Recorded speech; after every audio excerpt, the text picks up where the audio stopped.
जय माँ बगलामुखी, जय माँ पीताम्बरा, जय माँ कामाख्या भगवती। माँ भगवती कामाख्या भगवती की कृपा मेरे जीवन में कैसे हुई, कैसे मैं माँ भगवती कामाख्या माता से जुड़ा, कैसे मुझे माँ कामाख्या भगवती के रहस्य का ज्ञान हुआ। इसी संदर्भ में पहला भाग मैं आप सभी के समक्ष लेकर आया हूँ।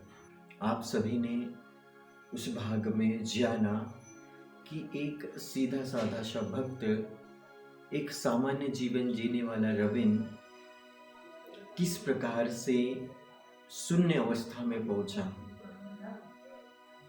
किस प्रकार से उसके जीवन में कोई ऐसी खुशी नहीं रही, न कोई ऐसा दुख रहा। वह सामान्य होते हुए भी असामान्य सा हो गया।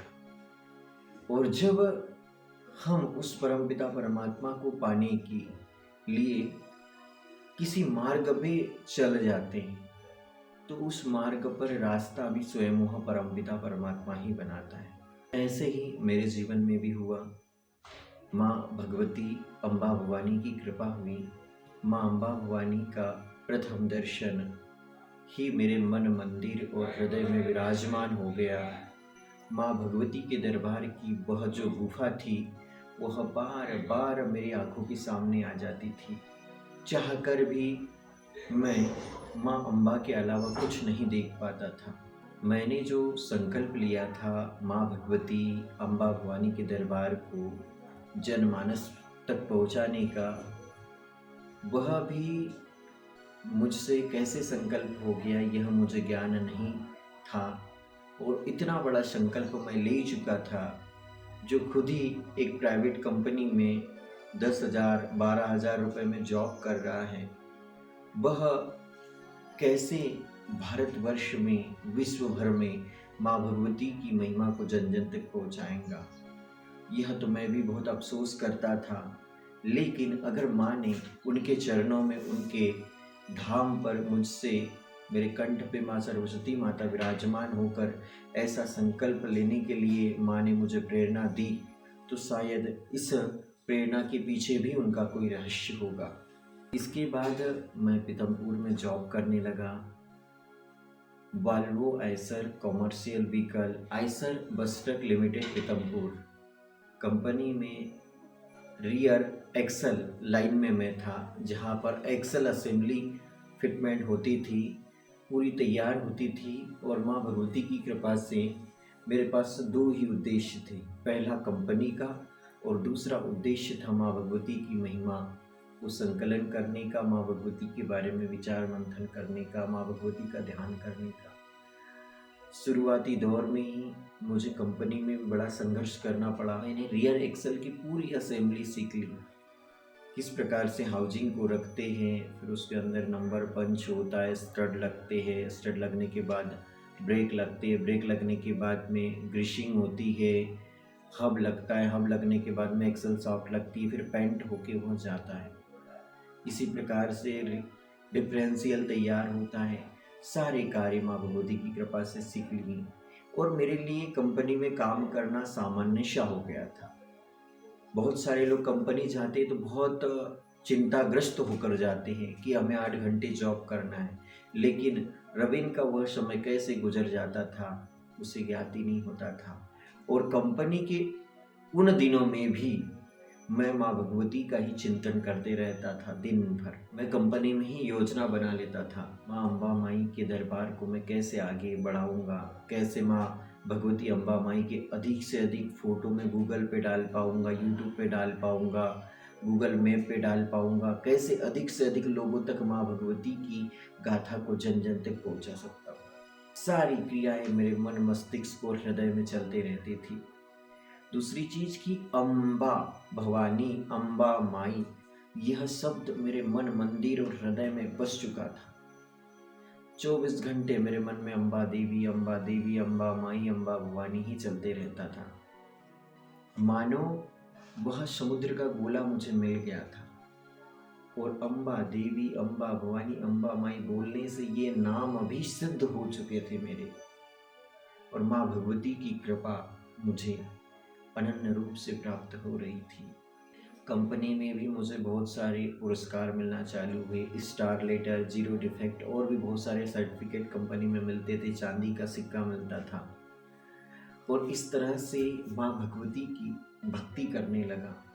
माँ भगवती पीताम्बरा माता जी का दिव्य स्वरूप माँ कामाख्या भगवती के दरबार के मुझे वो अद्भुत नज़ारे दिखने लगे। मेरे साथ कुछ ऐसी घटनाएं होती थी जिन घटनाओं के कारण मैं कभी कभी रात को उठ जाता था। कभी कभी रात के 3 बजे ही उठकर ओम नमः शिवाय या फिर माँ भगवती के बारे में कुछ लिखने लग जाता था। यहाँ तक कि ऐसा लगता था कि कोई शक्ति आकर मुझे बिस्तर से उठा देती है, कोई शक्ति आकर मुझे कहती कि तू सो मत, तेरा काम सोने का नहीं है, तेरा काम है काम करने का। तो इस प्रकार से बहुत सारी क्रियाएं मेरे साथ होती रहती थी।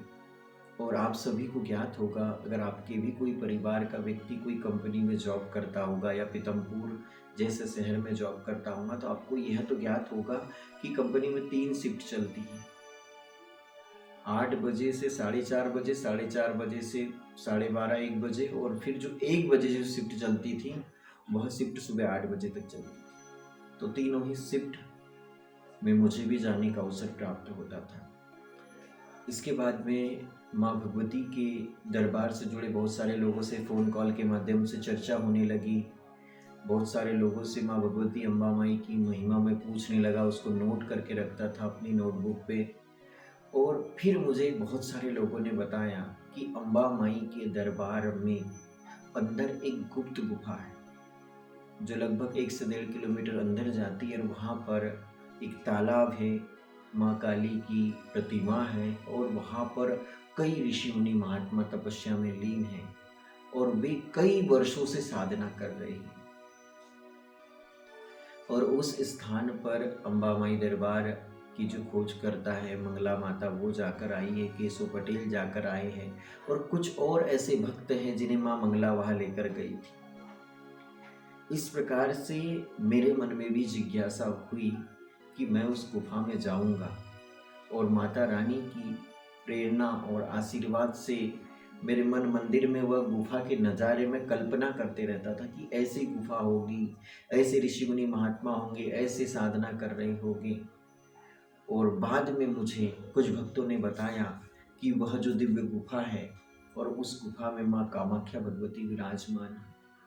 माँ कामाख्या भगवती के दर्शन के लिए कई भक्तों ने जाने की जिद भी की, लेकिन कुछ लोग वहाँ तक पहुँच नहीं पाए क्योंकि अंदर के नज़ारे, अंदर के रहस्य बड़े अद्भुत हैं, और खून के छींटे भी आते हैं, ऐसा करके भी माँ अम्बा देवी दरबार से जुड़े भक्त श्रद्धालु बताते थे। इसके बाद तो मेरे मन में और जिज्ञासा उत्पन्न हो गई कि मैं तो जाऊंगा जरूर माँ अम्बा देवी के दर्शन करने के लिए, बस माँ भगवती मुझे सक्षम बना दे। मंदिर से जुड़े केशव दादा ने मुझे बताया कि रविंद्र वहाँ जा तो सकते हैं, लेकिन उसके लिए तुमको ऊर्जावान होना होगा, तुम्हें माँ भगवती को प्रसन्न करना होगा, माँ भगवती की भक्ति करना होगा। जब तुम पर माँ भगवती प्रसन्न हो जाएंगी तो तब तुम उस गुफा में जाकर आ सकती, वरना इस समय जाओगे तो सांप, बिच्छू, कई जंगली जीव अंदर होंगे, उनसे तुम्हारे शरीर की क्षति हो जाएंगी और तुम इस दुनिया से चले जाओगे। माता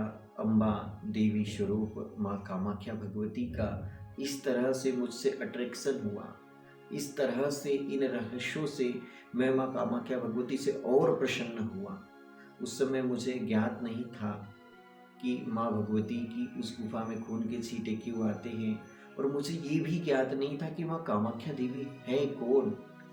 मुझे उस समय ये भी ज्ञान नहीं था कि ये तंत्र, मंत्र और यंत्र क्या होता है। मुझे तो ठीक ढंग से उस समय 10 मिनट भक्ति भी करना नहीं आता था, बहुत सामान्य था। आज जब वीडियो बना रहा हूँ तो आज मैं लगभग 6 घंटे साधना करके उठने के बाद मैं माँ भगवती का चिंतन कर रहा हूँ आप सभी के समक्ष, और उस समय 10 मिनट भी मैं भगवान का नाम नहीं जप पाता था। अभी जो मेरे चेहरे के होश उड़े दिख रहे होंगे आपको, क्योंकि अभी मेरा एक अनुष्ठान चल रहा है और उस अनुष्ठान में मुझे सारी रात जागना पड़ता है। इसीलिए जब साधक अनुष्ठान में होता है तो उस समय बहुत सारे परिवर्तन उसके जीवन में आते हैं, वही अभी वर्तमान में मेरे जीवन में परिवर्तन है। इस प्रकार से माँ भगवती की कृपा, माँ भगवती की अनुकंपा मेरे जीवन में बरसने लगी। मेरे मन, मंदिर, मस्तिष्क में 24 घंटे माँ अम्बा देवी की वह गुफा, माँ अम्बा देवी के दरबार के रहस्य, माँ अम्बा देवी दरबार से जुड़े भक्त श्रद्धालु और वह कामाख्या माँ भगवती की गुप्त गुफा, मेरे मन मंदिर में हर समय वही चलती रहती थी। पता नहीं था कि इन संकेतों की वजह से, इन प्रयासों की वजह से मैं माँ भगवती के इतने करीब पहुंच जाऊंगा। एक ओर जॉब का दायित्व और दूसरी ओर यह माँ भगवती के दरबार का जो मैंने संकल्प लिया था। और इसी बीच मेरी मुलाकात फेसबुक के माध्यम से हमारे बैतूल जिले के बड़े वरिष्ठ पत्रकार हैं रामकिशोर पवार जी। माँ ताप्ती जी के परम भक्त थे और माँ ताप्ती जी की उनकी भक्ति, माँ ताप्ती जी के प्रति उनकी श्रद्धा देखते हुए ही मैं उनसे जुड़ा था। आप सभी को बताना चाहूँगा कि सूर्यपुत्री माँ ताप्ती जी भगवान सूर्य की पुत्री हैं और भगवान शनिदेव की बहन है। महाभारत का नाम तो आप सभी ने सुना होगा। महाभारत के जितने भी पांडव कौरव हैं सभी माँ ताप्ती जी की ही वंशावली के हैं। राजा संवरण और ताप्ती जी का विवाह हुआ था और उन्हीं का पुत्र राजा कुरु कहलाया। वही राजा कुरु है जिनकी वंशावली में पांडव कौरव आए। तो माता ताप्ती जी के आशीर्वाद से मैं रामकिशोर पवार जी से जुड़ा और उनसे मैंने निवेदन किया कि आप एक बार मेरे साथ अम्बा माई चलिए, माँ अम्बा देवी दरबार के प्रचार के लिए मुझे आप सहयोग करिए। और माँ भगवती की कृपा ऐसी हुई कि दिवाली का समय था। रामकिशोर पवार जी, आठनेर आए और समिति अध्यक्ष और हम एक दो भक्त श्रद्धालु हम धारोड़ की अम्बा माई के दरबार पहुँचे। और रामकिशोर पवार जी विकलांग हैं, पैर में उनकी प्रॉब्लम है, उनका एक्सीडेंट हुआ था तो वो ऊपर नहीं जा पाए। छोटी अम्बा माई से बड़ी अम्बा माई की दूरी लगभग 2 किलोमीटर है और 2 किलोमीटर हम तो कहे कि उन्हें हम खटिया से लेके चले जाएंगे या किसी और माध्यम से उठाकर लेके चले जाएंगे, लेकिन नहीं जा पाए। लेकिन उनका जो ड्राइवर था गब्बर भाई पवार, उन्होंने उनको दायित्व सौंपा और वीडियो कैमरा उनके हाथ में दे दिया। कहा कि आप जाओ रविंद्र के साथ में, अध्यक्ष महोदय के साथ, और अम्बा माई दरबार की फ़ोटो और वीडियो निकाल कर ले आना। और हम लोग फिर अम्बा माई पुनः गए। और रविंद्र की यह अम्बा माई की दूसरी यात्रा थी जो माँ भगवती के दर्शन के लिए रविंद्र पहुँच रहा था, माता रानी का आशीर्वाद देने के लिए। बहुत अलौकिक आनंद की अनुभूति हो रही थी, मानो माँ भगवती से पुनः मिल रहा हूँ मैं। हम वहाँ पहुँचे, वहाँ कन्हैया महाराज जी थे। कन्हैया महाराज माँ अम्बा देवी के परम भक्त थे। माँ भगवती कामाख्या माँ का भी उनके जीवन में बहुत आशीर्वाद था और वे उस जंगल में अकेले ही रहते थे। माँ अम्बा देवी सतपुड़ा के घने जंगलों में एक गुप्त गुफा के अंदर विराजी है और वही गुप्त गुफा के अंदर माँ भगवती कामाख्या देवी का वास है। उस स्थान पर घने जंगल के बीच में अकेले रहते थे कन्हैया महाराज।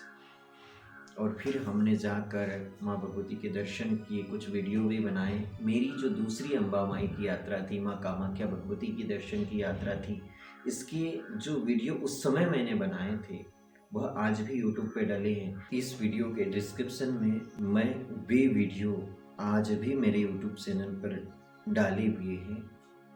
आज से 8-9 साल पहले के वीडियो, वह आप सभी को मैं इस वीडियो के डिस्क्रिप्शन में लिंक दूंगा, आप उसे देख सकते हो।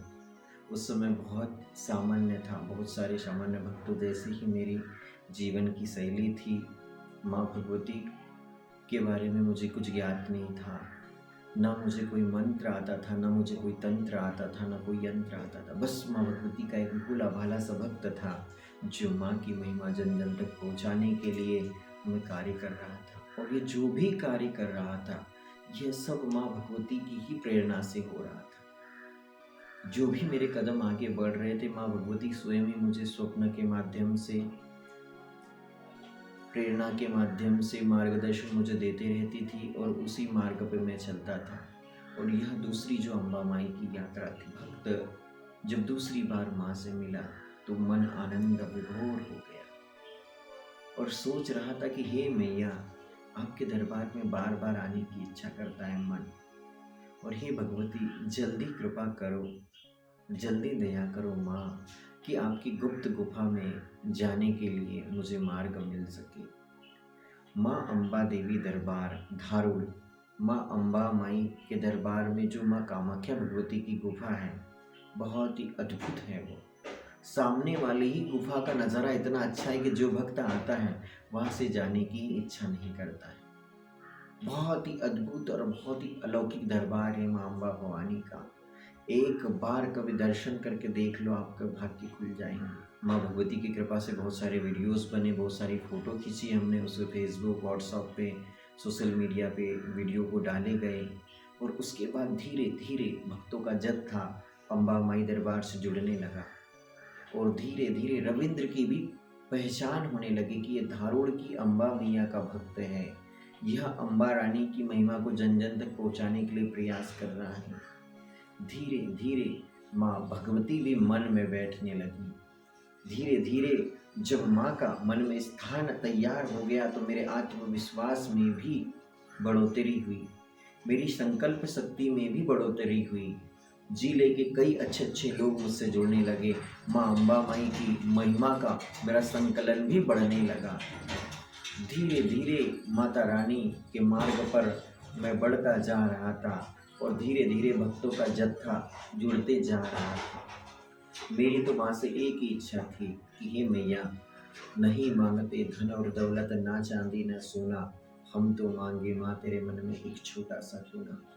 माँ भगवती कामाख्या भगवती से मेरी एक ही प्रार्थना थी कि मैया, आपके मन में बस एक छोटा सा कोना चाहता हूँ। मुझे ये धन नहीं चाहिए, मुझे संपदा नहीं चाहिए, मुझे कुछ भी नहीं चाहिए माँ, बस तुम्हारा प्रेम चाहिए, आपका आशीर्वाद चाहिए मैया।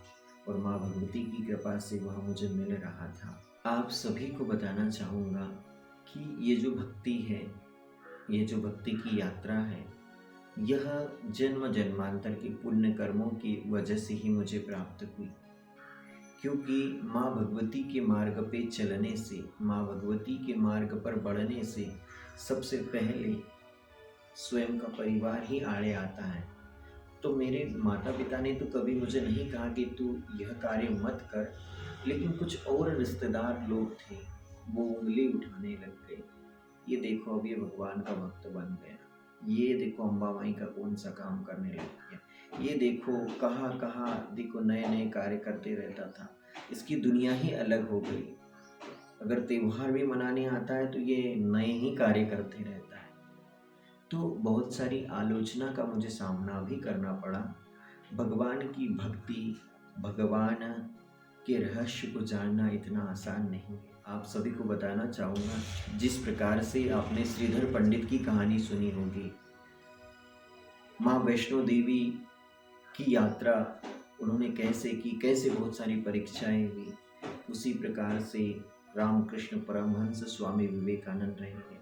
बहुत सारी घटनाएं मेरे जीवन से भी जुड़ी है, इतनी भयंकर घटनाएं कि आपके होश उड़ जाएंगे। बहुत सारे रहस्य हैं, आप सभी एक एक पाठ के माध्यम से उन सभी को देखोगे, और आप सभी से कहना चाहूँगा कि अगर आपके मन में भी माँ बस रही है, अगर आप अभी सच्चे हृदय से माँ से जुड़ना चाहते हैं, तो एक बार माता रानी के एक ऐसे भक्त से जुड़ जाओ जो माँ भगवती से अनन्य प्रेम करता हो।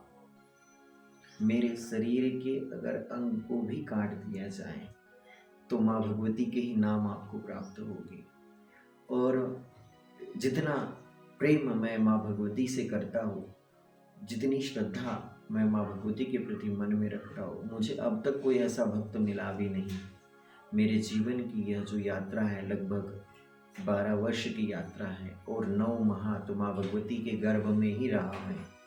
मैंने आध्यात्म का ज्ञान प्राप्त किया, और वह कामाख्या माँ की महिमा का क्या वर्णन करूँ। कामाख्या काम संपन्ने कामेश्वरी हर प्रिये, काम नाम देहि में नित्यम कामेश्वरी नमस्तुते। कामाख्या वरदे देवी नील पर्वत वासिनी त्वं देवी जगत माता योनि मुद्रे नमोस्तुते। अगर आप माँ कामाख्या भगवती को प्रसन्न करना चाहते हो, अगर आप माँ कामाख्या देवी को सिद्ध करना चाहते हो, अगर आप माँ कामाख्या देवी का वह दिव्य मंत्र प्राप्त करना चाहते हो जिससे माँ कामाख्या भगवती की कृपा प्राप्त हो, तो आप सभी रविंद्र मानकर से जुड़े। और वर्तमान में मेरे जो दूसरे चैनल पर जो वीडियोस डले वाले हैं, रविंद्र मानकर ऑफिशियल चैनल है जिसके ऊपर बगलामुखी की साधना कैसे करें सीरीज चल रही है, उन वीडियो की विजिट जरूर करें। और कुछ फोटोग्राफ्स, कुछ वीडियो मैं इसके बाद भी ऐड करने वाला हूँ। यह मेरी दूसरी यात्रा की, जो आप सभी के लिए होगी कि यह यात्रा में कुछ ऐसी क्रियाएं हुई, कुछ ऐसी घटनाएं हुई। कौन रामकिशोर पवार जी, मैं थोड़ा सा फोटो के माध्यम से आप सभी के सामने उन्हें दिखाने का प्रयास करूंगा। तो देखिए आप सभी ये वीडियो। हे शंभु तेरे के निराले